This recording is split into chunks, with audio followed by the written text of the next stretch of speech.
ఓం శుక్లాంబరధరం విష్ణుం శశివర్ణం చతుర్భుజం ప్రసన్నవదనం ధ్యాయేత్ సర్వవిఘ్నోపశాంతయే. కార్తీక పురాణం 25వ అధ్యాయం. దూర్వాస శాపం. రాజా, ఈ సమస్య విడదీయరానిదిగా కనిపిస్తోంది. ఇది జన్మాంతర కృపపాపమే గాని వేరేమీ కాదు.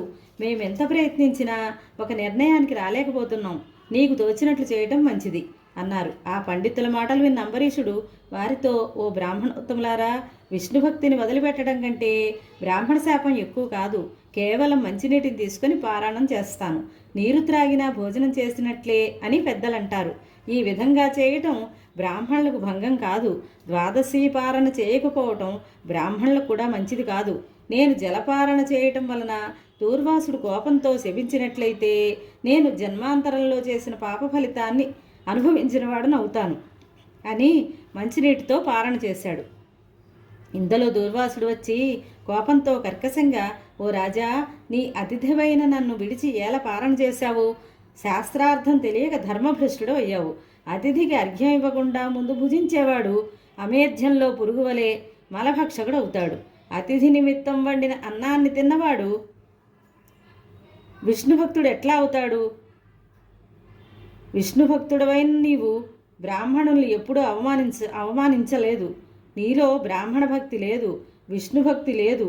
నీవు ధర్మజుడని వేషం వేసుకొని ఆ ధర్మాల్ని పాడు చేశావు.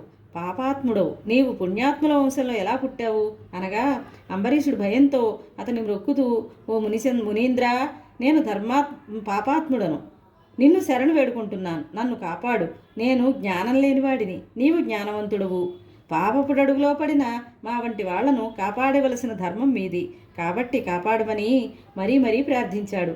దూర్వాసుడు ఏమాత్రం జాలిని దయను చూపించకుండా తన ఎడమకాలితో తన్ని శాపం ఇవ్వడానికి సిద్ధపడి, నీవు తాబేలువు, వరాహ రూపుడు, వికృత రూపుడు, మరగుజ్జువు, కటికి పనులు చేసే బ్రాహ్మణుడివి, జ్ఞానహీనుడైన క్షత్రియుడువు, పరాయణుడవు, రాజ్యార్హత లేని రాజువు, సకల జనులచే నిందించబడు పాషండ మార్గమును పోవాడవు, క్రూరుడవు, అయినా దయలేక బ్రాహ్మణులను చంపే బ్రాహ్మణుడు అనే 10 జన్మలు ఎత్తుతావని శాపం ఇచ్చాడు. ఇంతలో భక్త సులభుడైన మధుసూదనుడు తన భక్తుడిని కాపాడటం కోసం చక్రాయుధాన్ని పంపించాడు. మంటలతో కోటి సూర్య ప్రకాశమానమై వెలుగుతూ ఉన్న చక్రాన్ని చూసి దూర్వాసుడు భయంతో కంపిస్తూ తన ప్రాణాల్ని కాపాడుకోవటానికి పరుగు పెట్టడం ప్రారంభించాడు. చక్రం తరుముకొని వస్తుంటే దూర్వాసుడు భూమండలమంతా తిరిగాడు. కానీ ఎవరూ అతన్ని రక్షించలేకపోయారు. ఇంద్రుడు మొదలైన లోకపాలకులు, వశిష్ఠాదులైన ఋషులు, బ్రహ్మరుద్రాదులు కూడా తమ వల్ల కాదన్నారు. దూర్వాసుని దిక్కు తోచలేదు. ఇది శ్రీ స్కాంద పురాణాంతర్గత కార్తీక మహాత్మ్యమందలి 25వ అధ్యాయం సంపూర్ణం. స్వస్తి.